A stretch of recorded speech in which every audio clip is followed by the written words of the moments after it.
Hi, welcome back to my YouTube channel, Mrs. Greene at Home, and to my kitchen.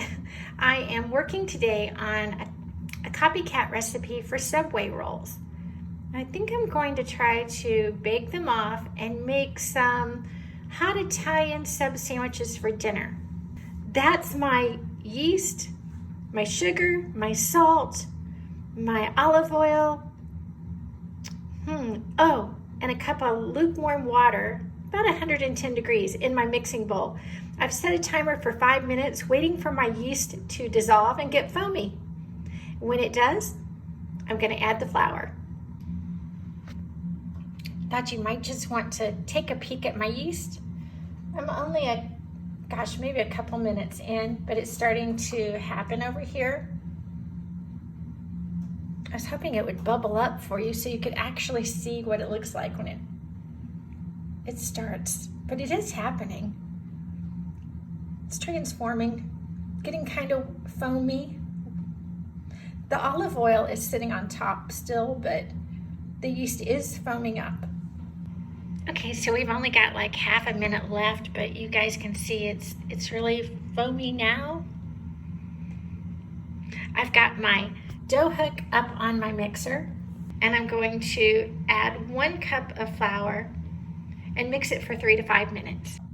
Okay, so I added my 1 cup of flour and I'm mixing. I've already set my timer for 3 minutes.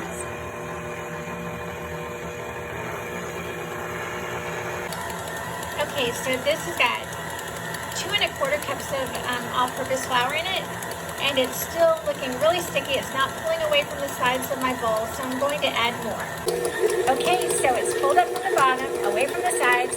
I'm going to stop it, and then I'm going to knead it some by hand. Okay, let's pull it up. And you can check too for stickiness on it, on the dough. Okay, so it's not sticking to my fingers, so we know it's time. So I'm just going to knead it by hand a little bit until it's smooth. Okay, so I kneaded it a little bit.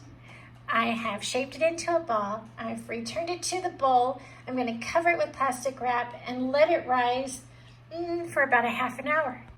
Okay, so it's been 30 minutes. The dough has been rising. It's like doubled in size. I'm ready to punch it down and divide it into 8 equal parts.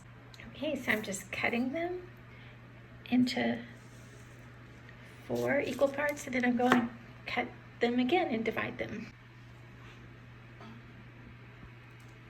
Got 4 more to go. Now I'm going to roll each of these into a long loaf.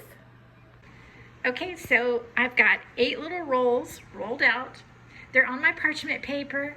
I've greased with olive oil the back of saran wrap and then covered them. They're going to sit here by my oven. I've got it at 325 degrees. They're going to sit here for about an hour or until they're double in size, and then I'll bake them off. Here's my little rolls out of the oven. I took them out like at 22 minutes. I didn't go for the full 25 because they're pretty golden brown. Okay, I'm gonna make sandwiches with these for dinner tonight. Right out of the oven, hot Italian sub sandwiches on fresh baked rolls. Thank you so much for watching. If you haven't subscribed already, please do so to my channel, Mrs. Greene at Home. Thank you so much. If you like this video, please give it a thumbs up. Thanks. Okay, I hope you guys have a great evening. Thanks again for watching. Bye.